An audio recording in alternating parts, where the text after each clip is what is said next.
Welcome to episode 50 of the Loane Hockey Podcast, where today we are going to talk about F4 rush activation. So, there's a lot of teams in the NHL and modern day teams that tend to use this style of system off the rush and in transition to be able to activate that next defenseman and be able to have that defenseman active in the rush. And that's a really crucial component when we're talking about F4 rush offense and being able to generate that offense. And with F4 and having F4, you think of teams like Colorado, even Montreal, and there's some hybrid style teams who tend to play more offensive minded nowadays.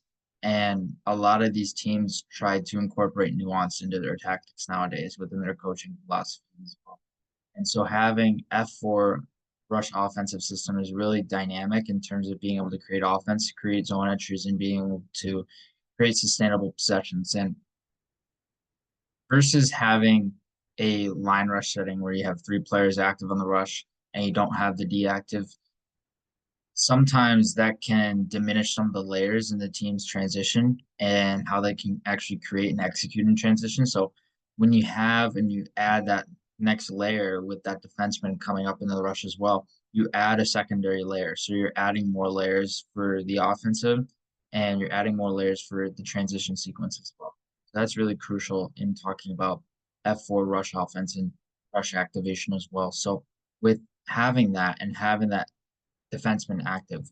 I think of a team like Colorado and how active Cale Makar is on the rush, how active he can be in those situations, and how he can essentially lead the rush by himself. So sometimes F4 rush activation and offense is generated by having a very uber-minded offensive defenseman, and some teams have that, some teams don't. So when you have the benefit and luxury of a Cale Makar, who's also a number one defenseman, can play any situation, play all top pairing minutes, you're getting a lot of different elements when it comes to his game and how he can drive the bus and how he can drive pace and play in transition and on zone entries and inside the offensive zone as well. So with that, that's a really good example. And then I think of another example in terms of Montreal with Caden Gooley and Mike Matheson and how Mike Matheson was an F4 rush activation threat. And you don't necessarily think of Montreal in terms of having an elite defenseman, but when you look at how Matheson played last season. He played tremendous hockey last season.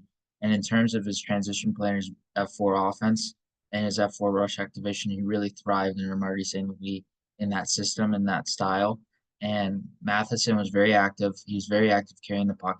And that's how he played earlier in his career. Now he's starting to get more of that back in Montreal by being able to play top pairing minutes and playing a consistent amount of ice time and playing 20 plus minutes a game in Montreal. But with Matheson, you see him leading the rush, you see him carrying the puck, you see him leading plays individually. He can defer to teammates sometimes. You see him middle lane driving sometimes. So in transition and in the neutral zone, you see that play really linked together.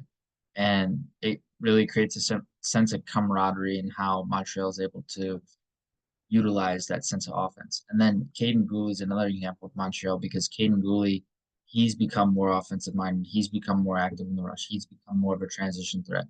And he evolved. He wasn't necessarily a high octane point producer in junior, especially when he was drafted. But you look at Gooley's game, how it really evolved throughout junior and in the NHL now, and now he's locked up to a 6 year deal. And his transition game, his neutral zone play, has linked together a lot of different elements for his ozone sequencing and his possession play in the ozone and even his D zone habits because he's been able to track back a little bit faster. So when talking about the F4 rush style offense and activation, having Caden Gooley and Mike Matheson are two really key components to Montreal. Obviously, for Montreal, they'd want to have that number one style defenseman. They don't necessarily have that right now, but in the future, they could definitely find it either in the draft or in free agency. I would imagine not necessarily in the draft. You would imagine now by adding Patrick Laine that they'd be on the upswing a little bit more. So in terms of draft rankings, they might be a little bit lower than years past. So we'll see about that. But anyways, in terms of F4 rush activation in general, there's a lot of modern day teams that use it as well. And one team I'm actually really curious to see how they utilize it is New Jersey now. So with Sheldon Keefe there, Sheldon Keefe liked to have his defenseman active in Toronto. Sheldon Keefe liked to incorporate possession from the defenseman in Toronto, not only in the neutral zone, but in zone entries and in the offensive zone. So when translating that to New Jersey has a lot of hybrid style puck carriers. You think of Dougie Hamilton, you think of Simon Nemec, you think of Brett Pesce, who's there now. He can be active in transition on the rush. You think of Luke Hughes. You think of all these different style guys, even Seamus Casey, who might not necessarily play on the team this year, but I would imagine he would get a few games with the Devils this year because of his skill and flair. And so you combine a lot of these different elements and puck moving elements, transitional elements, rush elements, and how they link together in each of these defensemen and how they can translate that under Sheldon Keefe's guidance and style. And Sheldon Keefe, like I said, he loves to play a system where it's based on defensemen active in the rush, active in transition, active in the ozone.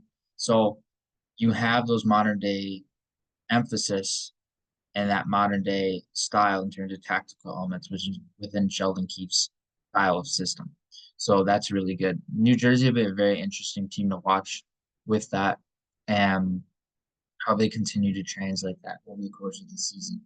And there's even some other teams that incorporate sometimes single-minded, like F4 rush activation offense, and their system is based around one player. And one player that comes to mind, one team that comes to mind when talking about this is Roman Josi in Nashville.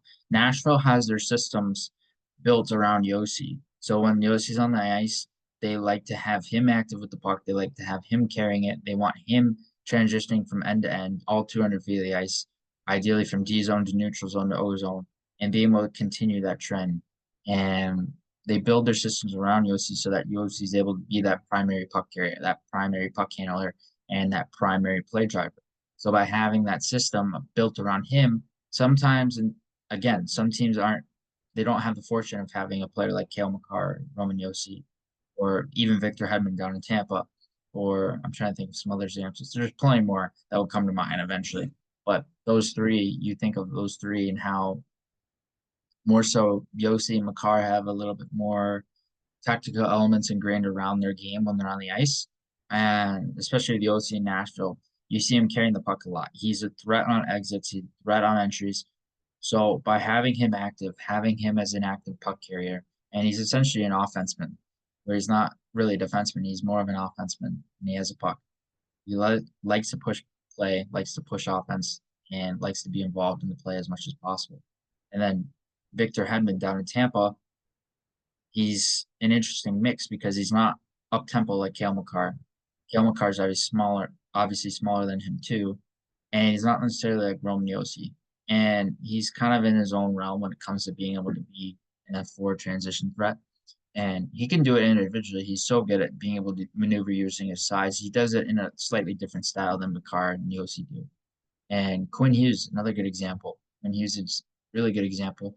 Doesn't necessarily have a system built around him per se, like Yossi Nashville. But obviously, when he's on the ice, you want him to have the puck and carrying the puck as much as possible because he's really evolved into a play driving offenseman where he can transition the puck. He's so effective as F4, being that active defenseman on the rush in transition, being able to understand how to add versatility to his neutral zone play to translate that to offensive zone play as well. Quinn Hughes is a really good example because stylistically you're getting somewhat similar comps to Makar and to Yossi, but obviously they're still different. And so there's a lot of players around the league and a lot of defensemen around this league that have that ability to be able to sometimes have systems built around them if they're really lucky, but being active in the rush. And more teams are encouraging that nowadays where they want defensemen active and active up ice as much as possible because it's going to allow sustained offense and it's going to allow sustained possession. And like I said before, it's going to add layers to the offense. So layers are so important because when I talk about layers, think of when you're inside the offensive zone. If you have only one layer, like a line of five going the width of the rink, versus you have three layers going back inside the offensive zone, you would rather have the three layers. You wouldn't want to have the five line because that five line could easily get exposed in terms of that one layer. So by having multitude of layers, this is especially important when you're talking about neutral zone play as well. And being able to have that element, because when you think about line rush, the line rush usually has one layer. So by having that defenseman active, you're adding a secondary layer. And sometimes teammates can drop passes back to that defenseman, or they can continue to move it up ice individually. So it depends on the sequence. It depends on what they're going to do with the puck, and it depends on how they're going to translate that within not only their puck skills but their decision making elements.